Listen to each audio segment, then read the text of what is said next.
ginano ni Master. Overtake ng blind spot. Ang bihira. Pag ganun nare-relax lang, chill lang, kasi kung bubusinahan yun. Mahal kong Maynila. Op, op. Pag nasa ganito kayong crowded na kalsada mga master at nagdadrive kayo, ay lagi kayong titingin sa side mirror, dahil yung mga nasa likod nyo ay minsan ay talagang walang pakundangan, lalo na yung mga four wheels, bubusinahan ka nyan. O yan, o, tulad yan, may mas mabilis sa inyong isipin nyo lagi na hindi nyo sarili ang kalsada. At kapag may mga loko-lokong driver nakamote talaga, ay madadamay kayo. At pag nadamay kayo ay kamot ulo na lang.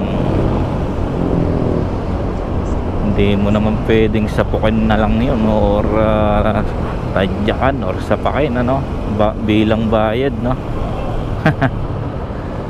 Ay, nasa Kaibiyang tayo mga master. Kaibiyang, pumusina ka dito at huhulihin ka ng mga enforcer.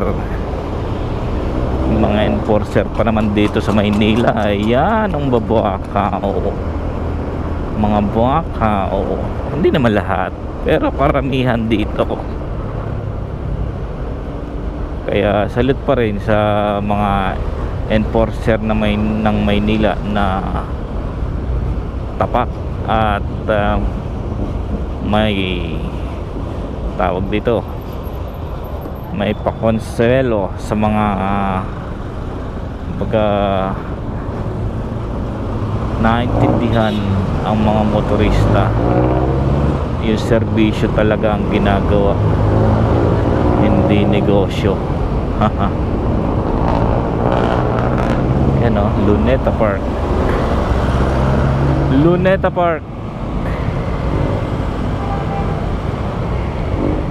Pag linggo marami dyang excursionista,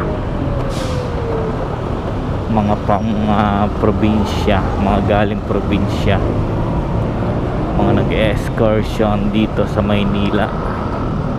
At siyempre ay